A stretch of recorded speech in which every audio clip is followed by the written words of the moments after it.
All right, Jay, I think the best place to start for us is Addressable TV. Where is it today? So if you look at it, there's 7 of the 8 major providers are able to do household addressable television right now.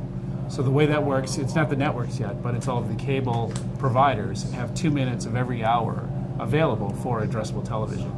So we're actually able to take an audience and target that exact audience with a commercial on addressable TV for those customers, for those clients. So what does that mean for the upfronts right around the corner? What does that mean for the upfronts? What does that mean for just the general health of that industry? Well, I think it actually makes everybody have to rethink of the upfronts, because if I can actually target an audience, that exact audience, it's not necessarily now what show or what network. I'm actually going directly after that audience. So the ability to do addressable television is starting to change the game in the way we think about media buying in television. So you say change the way we think about it. Who's going to be the first person to start changing the way that it's talked about?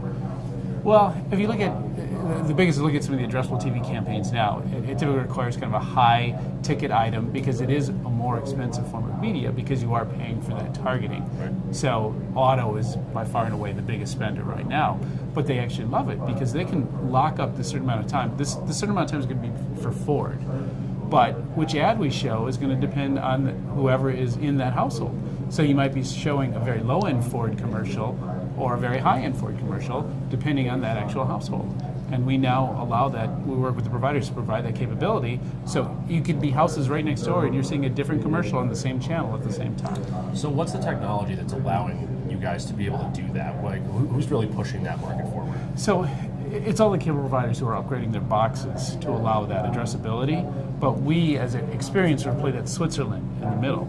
So the brand can tell us what provider they want. The cable companies tell us, here's the people who live at this, it's tied to this individual subscriber ID. We're able to do the match and then put the two together to deliver that addressable. So where does mobile play into kind of the new?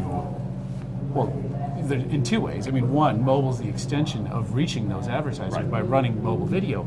But 2, and this is where Alphonso gets very interesting, is that becomes the real-time measurement piece. Because it's wonderful to do this addressable now, but there's still a lag on who watched it, and then you only know if it was shown in the household. You don't actually know who watched it. But through measurement devices like where Alfonso's going, now you know, yes, I ran this campaign, and yes, this person saw it, and yes, they made a purchase, and you get that perfect closed-loop attribution. And do you think we're far away from having like a UID that you can actually make sure that, anonymized of course, but there's a single person inside a household at an IP address, or is that still too far? Well, if you look at, we have our own Experian ID, which actually does some of that. But in terms of a universal one, I think we're a long way from everyone to ever agree that there's a single universal ID. We're not going to have the Social Security number of advertising for quite some time, if ever. Fair enough. Jay, thank you very much. Thank you.